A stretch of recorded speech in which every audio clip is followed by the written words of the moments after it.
오늘 말씀은 느헤미야 1장 1절부터 11절까지 말씀입니다. 느헤미야 1장 1절부터 11절까지 말씀 우리가 함께 묵상하도록 하겠습니다. 느헤미야는 성벽 재건의 이야기입니다. 그러나 그 중심으로 묵상하다 보면 단지 성벽 재건의 이야기만이 아니라 사실은 영적 재건의 이야기다라고 말할 수 있을 것입니다. 이스라엘은 성전을 재건했고 또 예배를 회복했지만 여전히 성벽 즉 도시와 공동체의 보호와 질서 그 정체성은 무너져 있었습니다. 우리는 종종 이렇게 생각합니다. 성전만 회복되면 다 되는 것이 아닐까? 예배만 회복되면 되는 것 아닐까? 그러나 성경은 말합니다. 예배가 세워졌다면 이제 그 예배를 지켜낼 삶의 울타리도 세워져야 한다. 우리의 예배는 뜨거운데 삶은 여전히 무너진 채 그대로라면 그 예배는 여러분 오래 갈 수 없습니다. 그런 의미에서 느헤미야서는 예배, 삶 그리고 공동체 이 전체를 회복시키려는 하나님의 은혜의 이야기입니다. 오늘 본문은 그 거대한 회복의 첫 장면이다라고 말할 수 있습니다. 놀라운 것은 여러분 이 모든 회복이 한 사람의 마음의 무너짐 그리고 그 사람의 기도로부터 시작되었다는 것입니다.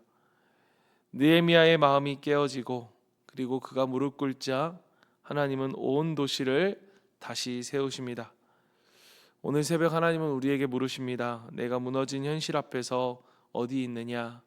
무너진 자리 앞에서 기도로 무릎 꿇고 있느냐? 오늘 말씀을 통해서 하나님이 찾으시는 한 사람, 그 회복의 사람, 신실한 중보자, 그 하나님의 마음을 함께 묵상하는 귀한 시간이 되기를 간절히 바랍니다. 1절부터 보면 우리 본문은 느헤미야가 누구인지 그리고 그가 마주한 상황은 어떠한지 그러한 중요한 배경들을 우리에게 알려주고 있습니다. 1장 1절에 보면 하가랴의 아들 느헤미야의 말이라 라고 시작되어지지요. 그리고 아닥사스다 왕 제20년 기스르월에 내가 수상궁에 있었는데, 여기서 기스르월은 유대인의 달력으로는 11월 경을 이야기합니다. 겨울비가 시작되어지고 그렇게 시작되어지는 외롭고 차가운 계절로 불려지는 그러한 계절입니다. 하나님은 그러한 시대와 그러한 계절 속에서 한 사람 느헤미야의 마음을 깨우십니다. 여러분 그가 어디 있었느냐? 느헤미야는 수상궁에 있었습니다. 이 이스라엘 백성 가운데 여러분 이 수산궁이라는 곳에 있을 수 있는 사람이 몇이나 있었을까? 거의 유일했을 것입니다. 아주 극소수만이 경험할 수 있는 그러한 황제의 궁이고 그곳에서 그의 역할은 왕의 술관원을 맡고 있었습니다. 즉 왕에게 가장 신뢰받는 그러한 관직을 맡았던 사람입니다. 사실 세상적으로 보면 누구보다 성공했고 안정된 삶을 누리고 있었고 부족함이 없는 사람이었습니다. 그래서 어쩌면 누구보다도 그 이후에 나오는 그러한 느헤미야의 모습, 그럴 필요가 없는 사람이었다라고 말하면 바로 그 사람이 이 느헤미야였을 것입니다. 그런데 그런 중 한 사람 느헤미야가 바로 하나님 앞에서 그 안정된 삶을 그렇게 살아가던 그가 그 안정된 삶의 그 자리에서 하나님은 느헤미야의 지경을, 느헤미야의 마음을 흔들고 계십니다. 2절과 3절 내 형제들 가운데 하나인 하나니가 두어 사람과 함께 유다에서 내게 이르렀기로 내가 그 사로잡힘을 면하고 남아있는 유다와 예루살렘 사람들의 형편을 물은즉 그들이 내게 이르되 사로잡힘을 면하고 남아있는 자들이 그 지방 거기에서 큰 환난을 당하고 능욕을 받으며 예루살렘 성은 허물어지고 성문들은 불탔다 하는지라. 형제 하나니와 유다에서 온 몇 사람이 느헤미야에게 유다의 소식을 전합니다. 그 소식은 차가웠고 처절하였고 충격적이었습니다. 예루살렘 사람들은 큰 환난과 능욕 가운데 있고 성은 무너진 채이고 성문들은 불타버렸다는 것입니다. 여기서의 성전은 여기서의 핵심은 성전이 아니라 성벽입니다. 성전은 이미 재건되었지만 성벽은 여전히 무너져 있었습니다. 그러니까 예배는 회복되었지만 여전히 백성의 삶은 노출된 상태, 불안정한 상태였던 것입니다. 성도 여러분, 우리도 이런 경우들이 살아가다 보면 많이 있습니다. 예배는 드리는데 인생의 한 부분은 여전히 계속 무너진 채로, 또 교회는 다니는데 가정의 성벽은 무너져 있고, 봉사는 하는데 마음의 상처는 그대로 남겨져 있고, 기도는 하는데 죄의 습관은 계속 이어져 있는, 그래서 외적은 안정은 있는데 내면은 여전히 무너져 있는 이러한 무너진 성벽들을 우리는 사실 애써 무시하고 외면할 때가 있죠. 그런데 여러분, 이 느헤미야는 현실을 회피하지 않습니다. 하나님은 회복의 이 사람을 만들기 위해 먼저 현실을 보게 하시고 그의 마음을 무너지게 하십니다. 4절을 보십시오. 내가 이 말을 듣고 앉아서 울고 수일 동안 슬퍼하며 하늘의 하나님 앞에 금식하며 기도하여. 여러분, 이러한 소식을 들은 느헤미야의 반응은 무엇이었습니까? 울었다는 것이었습니다. 울었다. 그리고 금식하여 기도했다. 여러분, 그는 선지자였습니까? 아닙니다. 제사장도 아니었습니다. 그 어떤 유명한 사람도 그는 아니었습니다.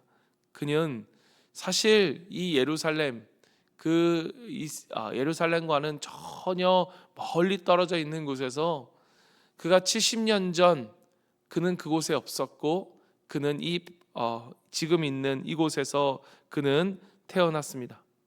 그러니까 이 멀리 떨어진 수백 킬로미터 떨어진 그곳에 내가 가보지도 않았고 내가 태어나지도 않은 그러나 내 부모의 고향이라 일컬리는 그곳이 무너져 있다라고 하는 그 사실을 들었을 때 그의 마음은 나하고는 상관없는 이야기지 라고 할 만큼의 충분한 안정적인 삶을 그가 살았음에도 불구하고 그의 마음은 무너졌고 그 눈에서는 눈물이 흘렀고, 그리고 그는 무릎을 꿇었습니다. 바로 하나님은 그런 사람을 통해 이 회복을 시작하신다는 것입니다. 우리는 종종 살아가면서 그런 이야기합니다. 내게 능력이 있어야 하나님이 사용하시겠지. 상황이 바뀌어야 내가 무언가를 할 수 있겠지. 조건이 맞아야 내가 헌신하게 할 수 있다. 여러분, 그러나 하나님은 능력의 사람이 아니라 어떠한 사람을 사용하십니까? 부르짖을 줄 아는 사람을 사용하신다는 거예요. 여러분, 울 줄 모르는 심령에는 하나님이 맡기실 일이 없습니다. 무너진 현실 앞에서 울고 하나님 앞에서 금식하는 사람, 공동체를 바라보며 그 공동체의 구석에 있는 여전히 무너져 있는 그곳을 바라보며 하나님의 마음으로 애통해하며 울 수 있는 그 한 사람, 그 한 사람을 통해 하나님은 무너진 성벽을 회복시키신다는 것입니다. 여러분, 5절부터 11절까지는 느헤미야의 기도입니다. 느헤미야의 기도는 성경 전체에서도 가장 강력하고 깊은 기도 중 하나라고 말할 수 있습니다. 우리는 이 기도 속에서 이 무너진 성벽을 세우게 만드는 그 회복을 위한 영적인 네 가지 원리를 우리는 볼 수 있다고 말할 수 있습니다. 먼저 5절입니다. 여러분, 5절은 첫 번째 하나님 중심적 신앙의 고백입니다. 5절을 보면 이르되 하늘의 하나님 여호와 크고 두려우신 하나님이여 주를 사랑하고 주의 계명을 지키는 자에게 언약을 지키시며 긍휼을 베푸시는 주여 간구하나이다. 여러분, 느헤미야의 기도의 위대함은 무엇인가 하면 그의 기도가 현실로 시작되지 않습니다. 무엇으로 시작됩니까? 하나님으로 시작됩니다. 하나님은 크시고 하나님은 두려우시며 하나님은 언약을 지키시고 하나님은 사랑이시며 하나님은 인자를 베푸시는 분이다. 여러분, 우리의 현실이 아무리 무너져 있어도 하나님을 인정하고 하나님을 높이는 자리에서 기도가 시작된다는 것을 여러분 기억하십시오. 여러분, 우리는 먼저 하나님을 높여야 합니다. 하나님을 하나님으로 인정하는 그곳. 여러분, 기도는 문제에서 시작되지 않고 하나님으로부터 시작된다는 것을 기억하십시오. 두 번째는 회개입니다. 그 회개 어떠한 회개이냐? 개인의 죄가 아닌 공동체 전체의 죄를 자신이 짊어지는 것입니다. 6절과 7절을 보십시오.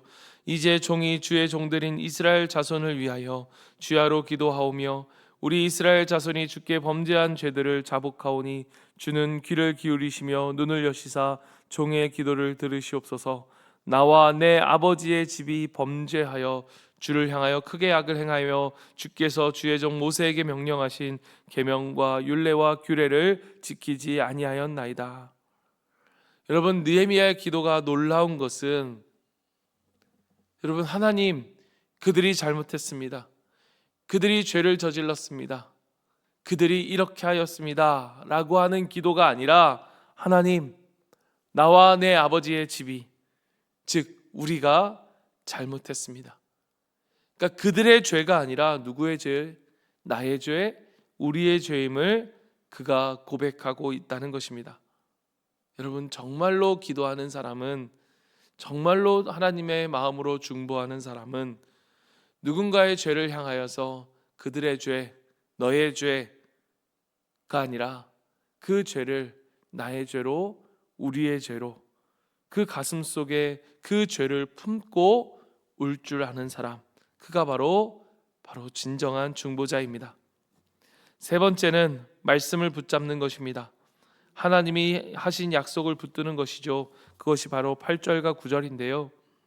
느헤미야는 이 기도 가운데 출애굽기와 신명기에 기록된 말씀을 인용합니다. 우리가 범죄하면 흩으시겠다고 하셨지만 우리가 주께 돌아오면 우리를 다시 모으시겠다고 하셨나이다.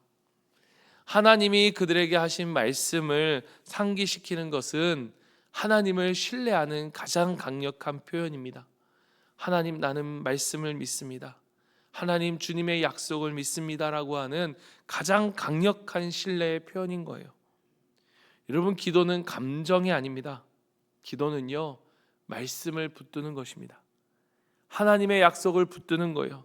그저 우리가 하나님 앞에 떼쓰는 게 아니라, 하나님 이렇게 해주세요라고 감정적으로 우리가 하나님께 떼쓰는 것이 아니라 하나님의 약속을 붙드는 거예요. 하나님 이렇게 말씀하시지 않으셨습니까? 하나님 우리에게 이렇게 약속하시지 않으셨습니까? 여러분, 우리가 기도할 때 중요한 것은 무엇이냐? 우리가 하나님의 말씀을 의지해야 한다는 것입니다. 말씀 없는 기도는 여러분 방향을 잃기 쉽습니다. 여러분 기억하십시오. 기도는 무엇이다? 말씀을 붙드는 것이다. 마지막 네 번째는 무엇이냐? 하나님 저를 사용해 달라고 하는 이 간구입니다. 여러분 10절과 11절에서 느헤미야는 이렇게 기도합니다. 주여, 이 종의 기도를 들으시며 오늘 주의 종에게 형통함을 주옵소서. 왕 앞에서 은혜를 얻게 하옵소서. 여러분, 제가 가장 놀라웠던 이 느헤미야의 기도가 정말로 위대하다라고 생각됐던 부분은 바로 여기에 있었습니다. 여러분, 느헤미야는 단지 기도만 하는 것이 아니라 무엇을 합니까? 자신이 직접 그 기도에 응답하여서 그 기도 가운데 움직일 준비를 하고 있었다는 거예요. 그의 마음에는 이런 고백이 있었습니다. 하나님, 이 일을 행하시옵소서. 하나님, 누군가가 이 일을 해야 한다면 주님, 나를 사용하여 주시옵소서. 제가 하겠습니다. 주님, 제가 하겠습니다. 여러분, 이 한 사람의 결단이 예루살렘 성벽을 다시 세워요. 여러분, 우리는 기도할 수 있습니다. 하나님, 필요한 사람 세워주십시오. 하나님, 이 사람, 이 부분에 분명히 누군가 할 수 있도록 마음을 주십시오. 여러분, 우리가 그렇게 기도하는 건 얼마든지 할 수 있습니다. 그러나 주님, 내가 하겠습니다 라고 하는 기도, 여러분, 이 기도가 느헤미야의 위대함입니다. 말씀을 마칩니다. 여러분, 무너진 성벽은 무너진 마음에서 시작되어지고 회복된 성벽은 회복된 무릎에서 시작되어집니다. 느헤미야의 기도는 우리에게 이것을 가르쳐 줍니다. 무너진 현실을 보라. 그것을 회피하지 말라. 회복은 직면하는 데서부터 시작된다는 것입니다. 그리고 그 현실 앞에 우리에게 울라라고 말씀하십니다. 눈물은 무력함의 표시가 아니라 하나님을 향한 깨어진 마음의 표현입니다. 그리고 우리 여러분, 하나님을 높이십시오. 문제를 보기 전에 우리는 무엇을 봐야 합니까? 크고 위대하고 두렵고 놀라우신 그리고 우리를 사랑하시는 그 하나님을 먼저 바라봐야 합니다. 회개하는 것입니다. 내 죄부터 회개하는 것입니다. 그리고 우리의 공동체의 죄를 나의 죄로 끌어안고, 그 사람의 죄를 나의 죄, 우리의 죄로 끌어안고 하나님 앞에서 회개하며 낮아지는 것입니다. 그리고 말씀을 붙드십시오. 여러분, 말씀 없는 기도는 흔들리기 쉽습니다. 그러나 말씀을 붙드는 기도는 결코 흔들리지 않습니다. 가장 강력한 하나님을 향한 우리의 신뢰이기 때문입니다. 그리고 마지막, 우리의 기도 가운데 우리에게 가장 필요한 것이 무엇입니까? 주님, 내게 말씀하시면 내가 순종하겠습니다. 주님, 나를 사용해 주시옵소서. 오늘 하나님을 향한 그 기도 가운데 순종의 마음으로 기도하는 것입니다. 오늘 이 기도가 회복되어질 때 하나님은 우리 가운데 무너진 그러한 성벽을, 우리 가운데 무너져 있는 곳을 다시 세우실 것입니다. 오늘 말씀을 기억하면서 함께 기도하며 나아가길 원합니다. 주님, 우리의 삶의 무너진 현실을 회피하지 않고 직면하게 하시며 그것을 바라보며 하나님, 내 마음에 이 진정한 하나님의 마음으로 올 수 있는 우리가 되게 하시고 기도의 무릎을 꿇을 수 있도록 도와주시옵소서. 하나님의 약속을 붙들고 기도하는 우리가 되게 하시고, 하나님, 느헤미야처럼 내가 하겠습니다, 주님 내가 하겠습니다 라고 고백하는 우리가 되게 하여 주시옵소서. 우리 시간 같이 한번 이 말씀을 붙들고 함께 기도하길 원하고요. 우리 오늘부터 또 내일 또 주말에 있을, 토요일에 있을 우리 목장 모임들, 하나님 아버지, 우리 모든 목장들 모임마다 하나님 아버지, 이 회복의 역사, 그 목장이 회복되어지고 그 삶이 회복되어지는, 그리고 함께 울고 또 함께 우는 하나님의 귀한 공동체로 우리의 모임 가운데 주님 성령의 충만함을 허락하여 주시고 은혜를 내려달라고 이 시간 같이 한번 목장 모임을 위해서 기도하고요, 우리 주변에 있는 환우들을 위해서 기도하고 또 우리 자녀들을 위해서 기도하고 우리 각자를 위해서 각자의 기도 제목을 가지고 하나님 앞에 기도하며 나아갑니다. 기도하겠습니다. 사랑의 하나님 아버지, 감사합니다. 주님, 우리가 애써 무너져 있는 곳들을 우리 가운데, 우리의 공동체 속에, 우리의 가정 가운데, 우리의 삶 가운데 무너져 있는 것을 외면하는 것이 아니라 하나님 아버지, 회피하지 않고 직면하게 하여 주시옵소서. 바라볼 수 있도록 도와주시고, 하나님, 그것을 바라볼 때 우리의 마음이 그들의 잘못